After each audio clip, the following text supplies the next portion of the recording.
Assalamualaikum warahmatullahi wabarakatuh. Perkenalkan, nama saya Sultan dari Fakultas Ekonomi, jurusan Akuntansi. Pada kesempatan kali ini, saya akan mempresentasikan mata kuliah Hukum Bisnis bab 3 yang berjudul Hukum Perdata tentang Perjanjian. Pada presentasi saya kali ini, saya akan membahas 4 hal. Yang pertama, hubungan perjanjian dengan perikatan. Lalu yang kedua, asas hukum perjanjian. Yang ketiga, asas kebebasan berkontrak. Dan yang keempat, syarat sahnya sebuah perjanjian.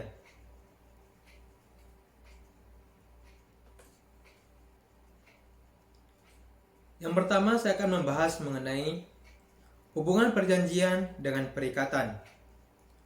Hukum perdata merupakan suatu bidang hukum yang cakupannya sangat luas serta beraneka ragam pengaturan dan ketentuannya.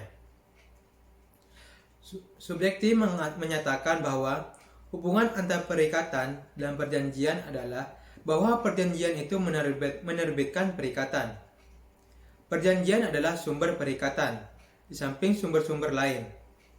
Suatu perjanjian juga dinamakan persetujuan, karena dua pihak itu setuju untuk melakukan sesuatu. Itulah hubungan perjanjian dengan perikatan.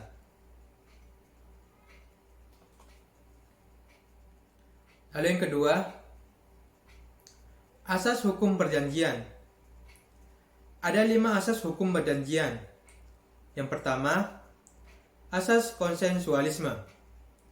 Lalu yang kedua, asas kebebasan berkontrak. Lalu yang ketiga, asas kepribadian. Yang keempat, asas pacta sunt servanda. Dan yang kelima, asas itikat baik. Dan 5 asas ini akan saya bahas di slide selanjutnya. Yang pertama, asas konsensualisme. Asas konsensualisme mengacu pada Kitab Undang-Undang Hukum Perdata, khususnya pasal 1320 yang mengatur untuk sahnya suatu perjanjian diperlukan 4 syarat. Syarat yang pertama, sepakat mereka yang mengikatkan dirinya. Maksudnya, sepakatan mereka yang mengikatkan dirinya. Lalu yang kedua, kecakapan untuk membuat perikatan. Lalu yang syarat ketiga, suatu hal tertentu. Dan syarat yang keempat, suatu sebab yang halal.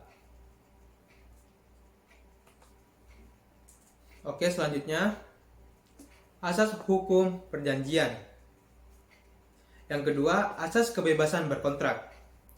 Asas kebebasan berkontrak berarti setiap orang bebas untuk mengadakan suatu perjanjian yang memuat syarat-syarat perjanjian macam apapun sepanjang perjanjian itu dibuat secara sah dan beritikat baik, serta tidak melanggar ketertiban umum dan kesusilaan.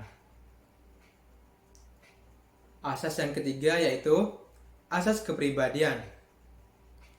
Asas kepribadian dapat disimpulkan dari Undang-Undang 1315 KUH Perdata yang berbunyi, pada umumnya tiada seorang pun mengingatkan diri atas nama sendiri atau minta ditetapkannya suatu janji melainkan dirinya sendiri. Itulah pengertian dari asas kepribadian. Lalu selanjutnya,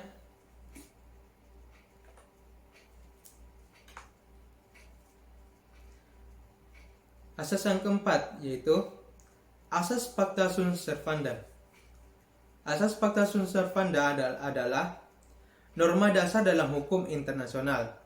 Secara umum, pacta sunt servanda diartikan sebagai terikatnya suatu negara terhadap suatu perjanjian internasional yang mengakibatkan oleh persetujuan negara tersebut untuk mengikatkan diri pada perjanjian internasional.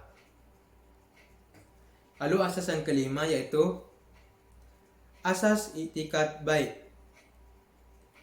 Asas itikat baik dalam arti objektif bahwa Suatu perjanjian yang dibuat haruslah dilaksanakan dengan mengindahkan norma-norma kepatutan dan kesusilaan, yang berarti bahwa perjanjian itu harus dilaksanakan sedemikian rupa sehingga tidak merugikan salah satu pihak.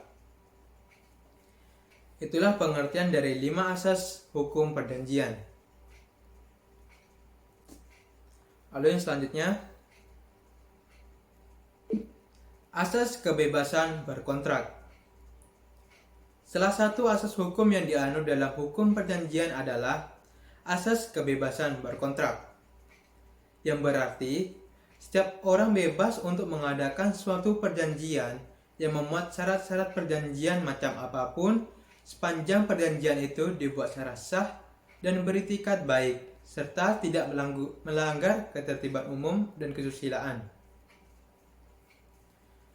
Budiono berpendapat mengenai kebebasan bagi masyarakat. Pendapat yang pertama, membuat atau tidak membuat perjanjian.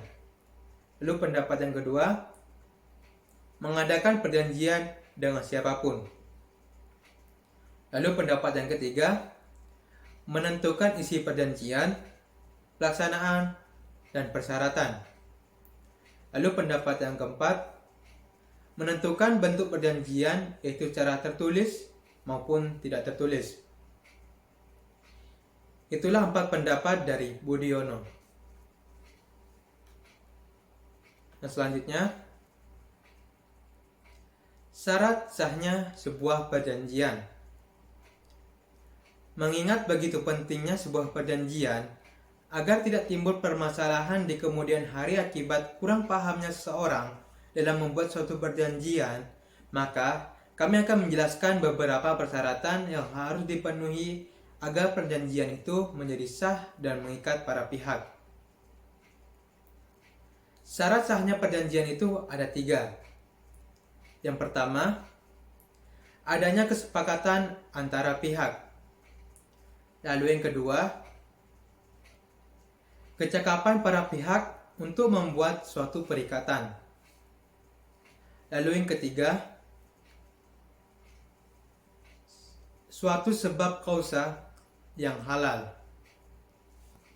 Itulah 3 syarat sahnya sebuah perjanjian untuk agar tidak menimbulkan permasalahan di kemudian hari akibat kurang pahamnya salah satu pihak atau sama pihak. Sekian dari presentasi saya. Assalamualaikum warahmatullahi wabarakatuh.